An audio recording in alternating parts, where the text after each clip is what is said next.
মুসা আলাইহিস সালাম এক বদমাশকে শহর থেকে গাড় ধাক্কা দিয়ে বাহির করে দিয়েছেন। কয়েকদিন পরে ওহী আসছে, মুসা আলাইহিস সালাম আমার ওলি মারা গেছে, জানাজায় যে শরীক হবে জানাজা পড়াইতে হবে। তো মুসা আলাইহিস সালাম বলতেছে, আল্লাহ একা জানাজা পড়াবো কি কইরা, একা কি কইরা? তা আল্লাহ জোশে চলে আসছে যে মুসা আমার বন্ধুর জানাজায় যে শরীক হবে আমি তার গুনাহ মাফ করব, আমি তার গুনাহ। এই সুযোগকে হাতছাড়া করে চলছে বনি ইসরাইল, যা দেখে জঙ্গলে পড়া আছে ওই পুরান বদমাশ যাকে মুসা আলাইহিস সালাম বাহির করে দিয়েছেন। আর বনি ইসরাইল ছিল একটু গারতেরা জাতি, গারতেরা, গারতেরা বুঝেন,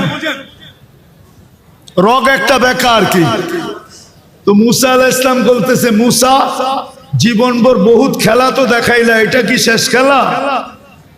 বদমাইশ আবার ওলি হইল কবে? হ্যাঁ, মুসা আলাইহিস সালাম কাকে জিজ্ঞেস করবে? উনি ওহির অপেক্ষায় আছে। একটু পরে আল্লাহ ওহি পাঠাইছে, মুসা আলাইহিস সালাম ছিল তো বদমাশ সত্য, কিন্তু ফালাম্মা করুবাল মউত, আরবি শব্দগুলা কিন্তু ভালো মতে শুনেন। ফালাম্মা করুবাল মউত, যখন মউত একবারে সন্নিকটে চলে আসছে, রাআ ইয়ামিনা ওয়া শিমালা, ডাইনে দেখছে বামে দেখছে, আমামা ওয়া আরাআ, সামনে দেখছে পিছে দেখছে, করিবান ওয়া বাঈদা, কাছে দেখছে দূরে দেখছে, ফালাম ইয়াজিদ আহাদ,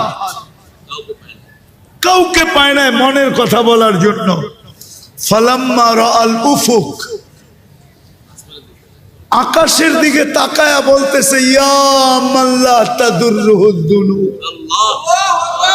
আল্লাহ গুনাহে যার ক্ষতি সাধিত হয় না, ওয়ালা তানকুসুহুল মাগফিরা, মাফ করলে যার ভান্ডারে কমে না, ফারাহামুতু ফরিদান ওয়াহিদা, দেখ আমি একা জঙ্গলে পড়া পড়তেছি, ওয়া আনতা কুলতা আনতাল গফুরুর রহিম, আর আপনি বলতেছেন আপনি গফুরুর রহিম, যদি মাফ না করলেন তো আমার লাভ হইল তো হইলটা কি? আপনার এই নাম দিয়ে আমার কি লাভ হইল? আল্লাহ বলতেছে, মুসা ইসআল বনি ইসরাইল মাযা উজিব, ও মুসা তুমি বনি ইসরাইলকে জিজ্ঞেস করো আলাইহিস সালাম আমি কি জবাব দিব। তো বনি ইসরাইল চিৎকার দিয়া বলতেছে, সাদাকতা ইয়া রাব্বা, রব আপনার সিদ্ধান্ত সঠিক।